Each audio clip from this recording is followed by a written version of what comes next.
Apa kata Ibnu Qayyim? Aku telah membunuh Muhammad. Muhammad telah mati. Ahmad ini pada saat itu bertepatan diucapkan pasukan Quraisy yang 2000 tiba. Pasukan yang 600 ini menghadapi yang dari belakang, dan ini juga berita kalau Nabi SAW terbunuh. Kata para ahli sejarah, ini sampai seperti virus yang masuk di tengah-tengah muslimin. Sampai Umar bin Khattab yang sangat kuat, orang yang sangat kekar dalam pendiriannya, mereka bercerita mengatakan, kami berdua terduduk ke tanah, di tanah kancah peperangan, karena tidak yakin lagi sudah.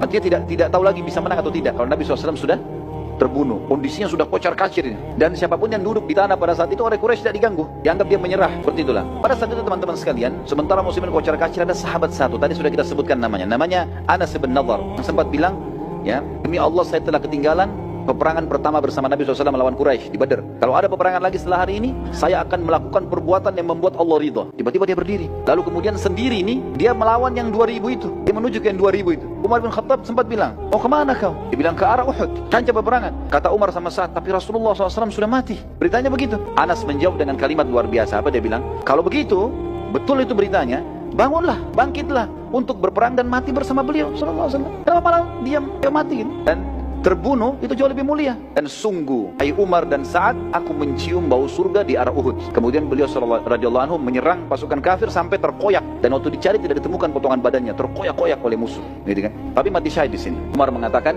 dan saat dua-duanya, sungguh kalimat Anas telah membakar kembali semangat kami, dan kami saling berkata, benar, kenapa kita tinggal diam? Maka keduanya pun kembali ikut berperang, dan mulai, entah harus mulai dari mana, tapi mereka berperang. Umar berkata, aku pun coba mengumpulkan senjata apa saja yang aku bisa, lalu aku pakai menyerang. Saat juga berkata, kami lalu berusaha mengikuti saja Anas. Anas kemana, kita ikutin, sampai dia terbunuh oleh musuh. Apa yang dia buat, kita ikutin, semampu kita, sudah nggak tahu harus buat apa lagi.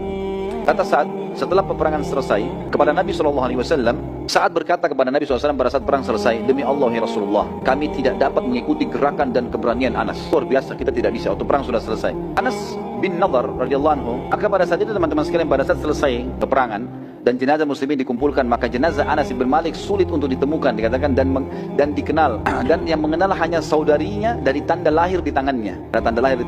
Itu karena pada tubuh Anas ditemukan 83 luka dari anak panah, goresan dan lemparan tombak serta sabetan pedang. Pada saat itu teman-teman sekalian, sementara bendera kaum muslimin jatuh dan bendera musyrikin juga masih jatuh, pasukan Khalid bin Walid sempat mengambilnya, tapi waktu mulai dilawan oleh Ali, oleh Zubair, maka mereka mulai melarikan diri lagi, yang 200 ini. Tiba-tiba saja seorang wanita dari bernama Amroh dari suku Abduddar, yang mengangkat bendera musyrikin. Melihat bendera musyrik berdiri, maka Abu Sufyan dan sisa pasukan musyrikin pun kemudian berkumpul di sekitar bendera. Dari sisi muslimin, Ali bin Abi Thalib juga kembali mengangkat bendera muslimin, yang akhirnya membuat umumnya muslimin yang masih tersisa di kancah peperangan, mereka berkumpul pada bendera itu.